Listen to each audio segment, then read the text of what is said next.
آج بڑا ایک اہم دن ہے، حج کا موقع ہے، اور حج کی فضیلت کے حوالے سے اگر علامہ صاحب بات کی جائے تو کیا آج کے دن کی اور حج کرنے کی فضیلت؟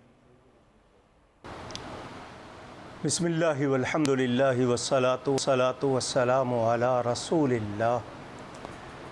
ہمارا دین اسلام ہے اور اس کی بنیاد 5 پر ہے، 5 ارکان، 5 ستون۔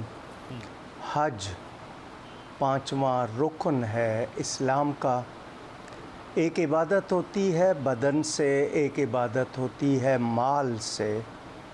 حج ان دونوں کا مجموعہ، نماز بدنی عبادت، زکوٰۃ مالی عبادت، حج دونوں کا مجموعہ۔ اس میں جسم کے ساتھ بھی ہم محنت کرتے ہیں، مال بھی خرچ کرتے ہیں، لیکن یہ ہر ایک پر فرض نہیں، صرف اس شخص پر فرض ہے جو صاحب استطاعت ہو، یعنی جسمانی طور پر، مالی طور پر اپنے وطن سے مکہ مکرمہ جا کر ارکان ادا کرنے کی صلاحیت رکھتا ہو، اتنا خرچ بھی رکھتا ہو کہ سفر بھی کر سکے، وہاں بھی خرچ کر سکے، پیچھے گھر والوں کو بھی خرچ دے کر جائے۔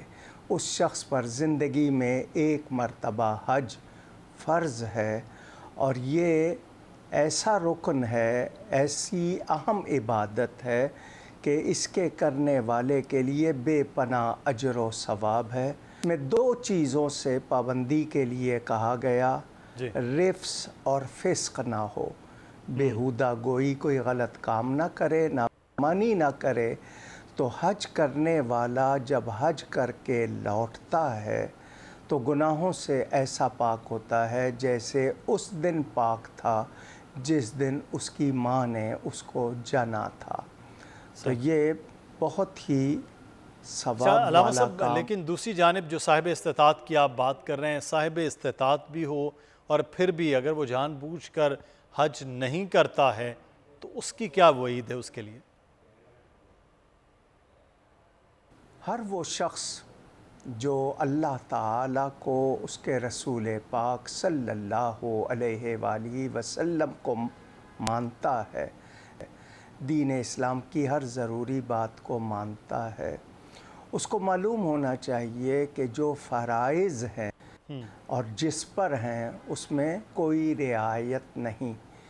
جو حج کا انکار کرے، یعنی اس کو نہ مانے، وہ دائرہ اسلام میں نہیں رہتا، اور جو صاحب استطاعت ہو کر حج نہیں کرتا وہ اپنے آپ کو بہت سی سعادتوں سے محروم کر لیتا ہے، بلکہ یوں کہوں کہ وہ اپنے ایمان والے ہونے کی ایک طرح سے نفی علامہ، سفر حج و عمرہ کی اگر بات کی جائیں تو آداب کیا ہیں اس عبادات کے؟ جو شخص بھی اللہ تعالیٰ کے گھر جا کر عمرہ یا حج کرنا چاہتا ہے، اسے چاہیے کہ اس پر اگر کوئی قرض ہے یا اس نے کسی کا حق مارا ہوا ہے یا اس نے کوئی کبیرہ یعنی بڑا گناہ کیا ہوا ہے، اس سے توبہ کرے، دوسروں کا حق جو مارا ہوا ہے وہ ادا کرے، کیونکہ کعبے کے چکر لگانے سے دنیا کو دیے ہوئے چکر معاف نہیں ہوتے۔ ذہن میں رہے کہ قرض وہ چیز ہے جو شہید کو بھی معاف نہیں ہوتا۔ تو اگر کوئی غلطیاں کی ہیں، کوتاہیاں کی ہیں، سچی توبہ کریں، دوسروں کے حقوق کا خیال رکھیں، اور کسی کو ناحق ناراض کیا ہے تو اس کو راضی کریں۔ اگر آپ کو یہ ویڈیو پسند آئی ہے تو سبسکرائب کیجئے اور بیل آئیکن کو پریس کیجئے۔ تو کی جانے یار امیرہ، روٹی بندہ کھا جان دیے۔ یونان میں کشتی الٹنے کا المناک حادثہ، اداس آنکھیں، چہروں پر مایوسی، دلوں میں اب بھی پیاروں کے بچ جانے کی آس۔ میری درخواست ہے وزیر اعظم اگے جلدی تو جلدی میرے بچے دی تلاش کی جائے۔ غم کی اس گھڑی میں بول رہا اپنوں کے ساتھ، صحافتی فرائض کو نبھاتے ہوئے پہنچائی ہر خبر عوام تک۔ اور یونان میں مہاجرین کے جہاز کو حادثے کے بعد اب ریسکیو آپریشن ختم ہو چکا ہے۔